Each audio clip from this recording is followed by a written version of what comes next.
One notification canceled my entire future. She slept with her ex and kept the ring. I made sure she kept the responsibility too. If you ever want to know what it feels like to have your whole future canceled by a single notification, imagine looking down at your phone and reading, "Accidentally slept with my ex." That was the first line. No greeting, no apology, just that. I swear I felt my stomach drop before my brain even finished the sentence. I was sitting on our couch when it happened, the same old gray sectional bed picked out together because it was perfect for movie nights. There was a game on, half watched, half just background noise. Her bachelorette party was in Vegas that weekend, so I was trying to act like a relaxed, mature fiancé who trusted his future wife and didn't Google horror stories about bachelor and bachelorette parties gone wrong. My phone buzzed. It was her, Emma, at the top of the screen. I remember smiling for half a second, expecting some drunk selfie with her bridesmaids, maybe a "miss you, can't wait to marry you" type of text. Instead I read, "Accidentally slept with my ex. We're getting back together and I am keeping the ring for future." I actually laughed at first. Not because it was funny, but because my brain refused to accept this was real. I thought it had to be some twisted joke, or maybe she meant something else, like a bad autocorrect. So I read it again, and again. The words stayed the same. Accidentally. We're getting back together. Keeping the ring for future. My hands started shaking. The room felt weirdly quiet, even with the TV still on.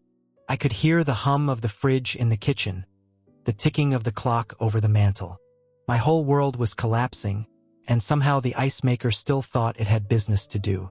I typed, deleted, retyped, deleted.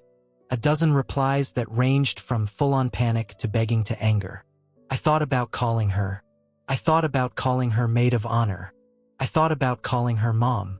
Instead, I just sat there, staring at the screen, realizing that while she was out there living this whole other life I clearly didn't know about, I was here carefully wrapping picture frames in bubble wrap for when we moved into our new place after the honeymoon. On the coffee table in front of me was the folder from the jeweler. Inside it, the certification for the diamond, the insurance docs, and the bill. $80,000. It was the dumbest financial decision of my life, but I convinced myself it was worth it. Shed cried when I proposed. Said she'd never been so sure of anything. Said she wanted our kids to fight over that ring one day, that it would be some family legend. Yeah. Legendary, all right. That's when something in me just clicked over. The shaky, heartbroken part quieted down, and the practical, numbers guy part of my brain woke up. I remembered something most people don't think about. I hadn't actually bought the ring outright. ID opened a line of credit in her name at the jeweler because her credit score was better than mine and we were planning a joint future anyway. We'd joked that technically she was buying her own ring. I picked up the folder, flipped through the pages, and there it was. Her name, her signature, her email address. My phone buzzed again. Another text from her. "I know this is a lot, but it's for the best. Please don't make a scene." That was the moment the sadness hardened into something colder. She was in Vegas with her ex, ending our engagement by text, telling me not to make a scene, like I was some overdramatic stranger instead of the guy who'd been planning a life with her. I took a breath. My thumbs hovered over the keyboard. I typed one word. "Thanks." I hit send. Then I walked over to my laptop, opened my email, pulled up the jeweler's invoice for the $80,000 ring in her name, and forwarded it straight to her inbox with a short, polite note. And that was just the beginning. Right after I emailed her the bill, I just sat there staring at my laptop screen like it might talk back to me. The little message sent checkmark felt way too small for what I'd just done. I wasn't even sure if it was petty or fair or both. All I knew was, she wanted to keep the ring, she could keep the responsibility that came with it. The silence after that felt heavy. I muted the TV. The apartment suddenly looked like a museum of a life that had just closed. Our save-the-date magnets on the fridge. The sample centerpiece on the kitchen table that Shed proudly carried home from the florist. Her bride hoodie tossed over the back of a chair. My phone buzzed again. This time it was her maid of honor, Jess. "Hey, everything okay between you two? Emma's acting weird." Weird. That word almost made me laugh. I typed back, "Ask her." Then I turned my phone face down and just let it buzz on the table. I couldn't handle secondhand drama on top of the firsthand disaster. Eventually curiosity won. I flipped the phone over. 3 missed calls from Emma. 5 new texts. Did you seriously send me the bill? This isn't funny. Answer the phone. We can talk about this when I get back. You're overreacting. Overreacting. That one hurt more than all of it put together. I'd always been the calm one, the guy who diffused arguments with logic and a dumb joke. And now, somehow, I was the unreasonable one for what? Not happily sponsoring her reunion tour with her ex? She called again. This time, I let it ring a few times before answering. Yeah. My voice came out flat. There was loud music in the background, chatter, that echo that tells you someone is in a hallway or lobby. Then her voice, sharp and slurred around the edges. What is this? She snapped. You emailed me the ring invoice? I did, I said. It's in your name. You said you're keeping the ring. I figured you should have all the information. That's not how this works, she shot back. You bought it for me. Technically, I said, keeping my tone as calm as I could. We opened a line of credit in your name. You signed for it. We were going to pay it off together because we were planning a life together. Remember? She went quiet for half a beat. I could picture her blinking, trying to line up the memory through the haze of whatever she'd been drinking. That's still your responsibility, she finally said. You're the one who proposed. And you're the one who just broke off the engagement by text, I said. From your bachelorette party. To go back to your ex. While keeping an $80,000 ring. There was a rustling sound, like she'd moved the phone away while someone talked to her. Then she hissed, Can we not do this right now? You're making a scene. I almost laughed. Emma, I'm sitting alone on our couch. You're the one calling from Vegas. The only scene here is in your head. She exhaled hard into the phone. Look, I messed up. Okay? I was gonna tell you in person. I panicked. But sending me that bill? That's low. What did you expect? I asked quietly. You sent me a text like you were canceling a dinner reservation, not a wedding. She didn't answer.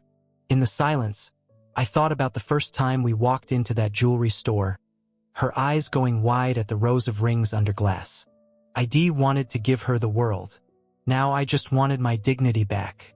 On the other end, she finally said softer, we can figure something out later. Just don't do anything stupid. Please, let's just cool off. Already cool, I said. Have a good trip, Emma. Wait, I hung up. My hand was shaking again, but this time there was a strange steadiness underneath it. Like once the words were out, a line had been drawn that couldn't be erased. I grabbed my car keys. I couldn't stay in that apartment another second. Everywhere I looked was us, and right then us hurt way too much. I drove to my brother Mark's place without even texting ahead. When he opened the door and saw my face, he didn't ask questions. He just stepped aside and said, All right, tell me what happened. And for the first time that night, I started saying the words out loud. Mark didn't interrupt much. He just sat on the edge of his recliner, elbows on his knees, while I paced his living room and told him everything. Reading the text out loud, word for word. Saying it to someone else made it hit harder, like I was finally hearing how insane it sounded. When I got to the part about emailing her the ring bill, he blinked. Wait, the whole 80 grand is in her name? Yep, I said, collapsing onto his couch. I was making the payments, but the credit line is hers. He let out a low whistle. Man, that's something. You think it was too far? I asked. Sending it to her like that? He thought for a second. Honestly, you didn't do anything to her that she didn't sign for. Literally. She broke the engagement, not you. She wants to keep the ring. She can keep the responsibility. I nodded, but the guilt was still there. A dull ache under everything else. I wasn't raised to be spiteful. My parents taught me you keep your word, even when it's hard. And here I was, mentally canceling flowers and catering while my fiancée partied in Vegas with her ex. We watched sports for a while, not really talking, just letting the noise fill the room. Every few minutes my phone lit up. Emma again. Then Jess. Then her mom. I didn't open any of them. I just turned the screen over like I was throwing a towel over a birdcage. Around midnight, Mark said, "You're staying here tonight. I'm not letting you drive back to that apartment alone." I wanted to argue, but the idea of going back to our half-packed place made my chest tighten. So I stayed. I took his guest room, the one with the old high school trophies on the shelf. Lying there in the dark, staring at a poster of some rock band he never took down, I finally let myself cry. It wasn't dramatic. No shouting into a pillow or punching walls. Just quiet tears that snuck up on me as all the little pieces of the future ID plan started replaying in my head. The first time she tried on a wedding dress and sent me a picture, even though she wasn't supposed to. The apartment Wed applied for closer to her job. The honeymoon emails in a folder called Forever. Forever lasted exactly until a weekend in Vegas. When I woke up, my eyes felt swollen and my mouth was dry. For a second, I forgot where I was. Then it all rushed back and landed on my chest like a weight. My phone was at 12%. 34 unread messages. 14 missed calls. Morning, Mark said from the kitchen, holding out a mug of coffee. "You ready to start dealing with this?" I knew what he meant. Vendors, family, friends. The awful logistics of calling off a wedding. "Yeah," I said, even though every part of me wanted to crawl back into bed and pretend this was a bad dream. We sat at his table with my laptop open and the wedding spreadsheet pulled up. It looked so organized, so hopeful. Venue at the top. Catering. DJ. Photographer. Each one with a contact name, a phone number, a deposit amount. The first call was to the venue. "Hi, this is Daniel Harper. I'm calling about the Jenkins Harper wedding in 3 weeks." My voice shook just a little on the word wedding. Cleared my throat. "We need to cancel." The woman on the other end softened her voice. She didn't ask why. She just walked me through the contract, what was refundable and what wasn't. I listened, took notes, nodded like she could see me. I thanked her. Hung up. Mark clapped a hand on my shoulder. "One down," he said quietly. I repeated that process over and over. Caterer. DJ. Florist. Each one like ripping off a new bandage. Some of them sounded genuinely sorry. One of them cheerfully reminded me that the deposit was non-refundable. Like she was reading off a script. I didn't even have the energy to be annoyed. In between calls, I finally opened a text from my mom. "Sweetheart, Emma's mom called. Is everything okay? Please call us." I dialed my parents on speaker so Mark could hear if I lost it. When my mom answered, I could tell she'd been crying. "What happened?" she whispered. I told them. Not every detail, but enough. Enough that my dad, who usually stays neutral and measured, muttered, that's low, under his breath. My mom asked if I was safe, if I needed money, if I wanted them to come over. "I'm at Mark's," I said. "I'm okay. Just tired." "Are you sure this is final?" she asked, always the peacemaker. "Sometimes people make mistakes and..." She texted me from her bachelorette party that she's getting back with her ex. I said, "I think that's pretty final." Silence. Then a quiet, "All right. We're here for you, whatever you need." After I hung up, I finally opened one of Emma's messages. "My mom is freaking out. Why are you telling people already? We haven't even talked." I stared at it for a long time. Then I wrote back, "I'm canceling a wedding that's in 3 weeks. We have talked. You ended the engagement." 3 dots appeared, disappeared, appeared again, then nothing. I set the phone down and looked at Mark. I keep waiting to wake up and realize I misread the text. That she meant something else. But she's not denying it. She's just mad about the consequences. He nodded slowly. Because for her, it was a moment. For you, it's your life. That line stuck with me. By the afternoon, most of the calls were made. Deposits lost were listed in a neat column that didn't show the emotional cost. I was exhausted in a way I'd never felt before. Like my soul had run a marathon while my body just sat in a chair. That evening, Emma finally called again. This time, I answered. Not because I wanted closure, I was starting to realize I might never fully get that. But because at some point, you have to hear the person who shattered your life try to explain why they hit the glass. I took a deep breath, hit accept, and braced myself for whatever version of the story she was going to tell. When I picked up, there was no music this time. Just a kind of empty background noise, like Shed stepped outside. "Daniel?" Her voice was small, almost like the girl I met years ago at that barbecue. Not the woman who'd texted me my life was canceled. "Yeah," I said. She inhaled. "I'm back at the hotel. Eve been trying to talk to you all day." "You've been trying," I repeated. "Eve been canceling our wedding." "That's what I want to talk about." She rushed out. "You didn't have to do that yet. We could have, I don't know, gone to counseling or something." My grip tightened around the phone. Counseling is for people who are struggling, not for people who run off to Vegas and decide to restart their old relationship during their bachelorette party. "It's not like that," she said quickly. "You're making it sound worse than it is." "Okay," I said, trying to keep my voice steady. "Then tell me how it is." There was a long pause.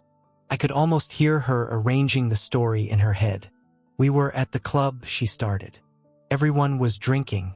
Jess invited some guys she knew from college, and one of them happened to be Matt, her ex, the one she always swore was ancient history. I was shocked," she continued. "We talked, just to catch up, and I realized I still had all these unresolved feelings. It was confusing, and Eve been stressed about the wedding and money and everything. One thing led to another and it just happened, okay? I didn't plan it." The phrase "it just happened" hit me like a slap. Like Shed tripped and fallen into an entirely new life. I let out a slow breath.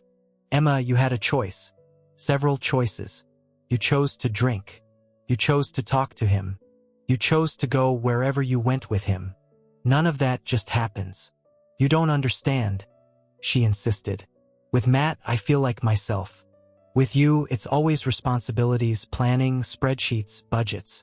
I wanted one night where I didn't have to think about any of that. And the solution," I said quietly, "was to erase our entire future with a text." She went silent again. When she spoke next, her voice cracked. "I was going to tell you in person.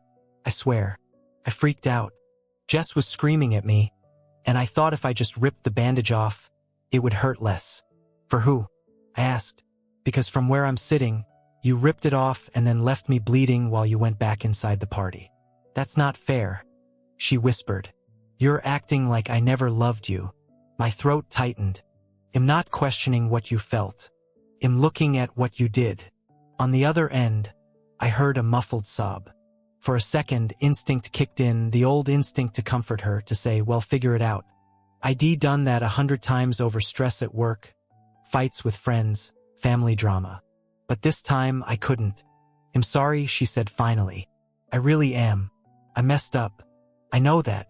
But can we at least talk about the ring thing? My mom saw the email. She's freaking out. I can't afford that, Daniel. You know I can't." There it was. The core of it. "I'm not trying to ruin you financially," I said. "I'm not out for revenge. But if you're keeping the ring, you're keeping everything that comes with it. That's just reality. You could at least help with the payments," she shot back, some of her old edge returning. "You promised to take care of me." "I promised to take care of my wife," I said quietly. "You decided not to be that." She was crying openly now. "So what, that's it? 3 years together and you're just done?" I swallowed hard. "Emma, I canceled our venue today. I told my parents the wedding is off. You told me you're getting back with your ex. What else is there to salvage?" "We could start over," she said. "No wedding yet, just us. Work through it. They'll block Matt. They'll go to therapy. They'll do whatever it takes." Part of me wanted to grab onto that. The scared part, the one terrified of starting over at 32, of moving out alone, of explaining to everyone why I wasn't a groom anymore. But another part, the part that had been awake since that text, knew that anything built on this would always have a crack in the foundation. "I don't trust you," I said. The words came out softer than I expected, but they felt truer than anything I'd said all day. "And I don't know if I ever will again." She sobbed harder. "People come back from worse than this." "Maybe they do," I said, "but I don't think I can." We sat there in the quiet, both breathing into our phones, miles apart but somehow farther than that. Finally she sniffed and said, "So what happens now?" "Now," I said, "you talk to the jeweler about your options." Maybe you sell the ring. Maybe you refinance. I don't know. But legally, it's in your name. Emotionally, I exhaled. Emotionally, I'm done carrying this for both of us. Can I at least come by when I get back and get my stuff? She asked, her voice trembling. They'll pack it, I said. You can text me when you're in town. They'll make sure I'm not there.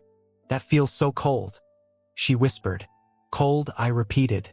Emma, you ended our engagement with a text message. This is me being kind. I heard her try to speak and fail. Then, finally, a week, I'm sorry, Daniel. For everything. I hope you mean that, I said. Take care of yourself. And for the last time, I ended the call. I set the phone down and stared at the dark screen. No buzzing this time. No immediate follow-up. Just silence, the kind that tells you something is officially over. Mark walked back into the room, a cautious look on his face. How'd it go? I thought about all the words we'd just exchanged, the excuses, the tears, the apologies that came just a little too late. It went, I said. Now I guess I figure out who I am without her. And without that future I thought I had. I didn't realize it then, but that was the start of the hardest part. Not the breaking, but the rebuilding. The week after that call felt like the slowest, strangest week of my life. Not dramatic, not movie-level chaos. Just a lot of small, practical tasks weighed down with feelings I didn't quite know what to do with. I went back to our apartment with Mark. Walking in felt like stepping into a museum of a relationship that no longer existed. Her shoes by the door. Her coffee mug in the sink. Our engagement photos still stuck to the fridge with little novelty magnets. Let's just get it done, Mark said, grabbing trash bags and boxes. We made piles. Emma's stuff. My stuff. Wedding stuff. The third pile hurt the most. Invitations that had already gone out. Place cards with hand-lettered names. A framed print that said Mr. and Mrs. that my aunt had mailed us early. I took that one out of the frame and slid it quietly into the trash. I boxed up Emma's clothes, her books, her makeup, the little ceramic plant pots she loved. Every now and then, I'd find something that made me pause. A ticket stub from our first concert together. A post-it shed stuck on my lunch once that said, "Proud of you, babe." For a moment I'd feel that old warmth, that old certainty that she loved me. Then I'd remember the text from Vegas, and the warmth turned into something else. By the time we finished, there were 6 neatly packed boxes labeled with her name and a duffel bag with some random stuff that didn't fit anywhere else. I texted her, "Your things are ready. I won't be here Saturday 24 p.m. Keys under the mat. Please leave it on the counter when you're done." She wrote back a simple, "Okay." Saturday I left before 2. I drove to a park with a coffee and just walked. No headphones, no music. Just me and my thoughts and a bunch of people walking dogs, living lives that didn't feel as shattered as mine. When I came back after 4, her boxes were gone. The apartment felt even more hollow. On the counter, Shed left my key and a note. "I know you don't owe me anything, but thank you for not screaming, not posting about it, not trying to destroy me. They'll handle the ring. I hope one day you can forgive me, even if it's from far away." Emma, I stood there a long time with that note in my hand. I didn't feel forgiveness, not then. But I also didn't feel the urge to burn her life down. Mostly, I just felt tired. A few days later, I got a formal letter from the jewelry store addressed to her, with a copy to me outlining options for the account. Payment schedules, refinancing, potential repossession if it went unpaid. I read it through once and put it in a folder. It wasn't my problem anymore, and that was both freeing and weirdly sad. This massive thing I'd poured so much money and meaning into was now just paperwork with someone else's name on it. Friends slowly got the news. Some called. Some texted. Some sent the classic "if you need anything, I'm here" message that you appreciate even if you don't really know what to ask for. A couple of guys made jokes about dodging a bullet. I laughed along, but it didn't feel like dodging anything. It felt like getting hit and somehow still managing to stand up. I started therapy. I told the therapist, I don't want to spend the rest of my life suspicious of anyone who loves me. We talked a lot about trust, how it's not a guarantee, just a risk you decide to take over and over. We talked about boundaries, how I allowed myself to carry more than my share of the load because I wanted everything to work so badly. My parents invited me over for dinner more, sending me home with leftovers like I was a college kid again. Mark checked in without hovering. Little things like that kept me from sinking completely. Months passed. The wedding date came and went. That day, I turned off my phone and went hiking alone. At one point, sitting on a rock looking out over a valley, I realized I'd made it all the way up without checking my phone once. No texts from Emma. No random urges to reread old messages. Just me breathing. I wish I could say that was the moment everything healed, but it doesn't work like that. Healing was slower. It showed up in small ways. The first time I went to a wedding as a guest and didn't feel like I was going to choke. The first time I walked past a jewelry store and didn't picture that ring. The first time I could say her name without my chest tightening. Every now and then, someone asks what happened between us. People gossip, word gets around. I don't go into the whole saga. I usually just say, she changed her mind about the future. I didn't. If they push, I add, she made choices. I made mine. That's usually enough. As for Emma, I heard through mutual friends that she sold the ring back at a loss to pay off most of the debt. I don't know if she's still with her ex. I don't sit around checking. Whatever she's doing now, it's not my story anymore. Hey Race, what I do know. I learned that love, without respect and honesty, is just pretty wrapping on something unstable. I learned that you can love someone and still have to walk away. Not because you stopped caring, but because you started caring about yourself too. I learned that sometimes the most powerful thing you can say isn't some big speech. It's one quiet decision. No more. Not like this. And funny enough, that ring, the one I thought would symbolize our forever, ended up teaching me something I never expected. In the end, it wasn't about the diamond or the debt or who kept what. It was about responsibility. Actions have consequences. Bills come due. And eventually, one way or another, they land where they belong. She kept the ring. I kept my self-respect. And as far as futures go, I think I got the better deal.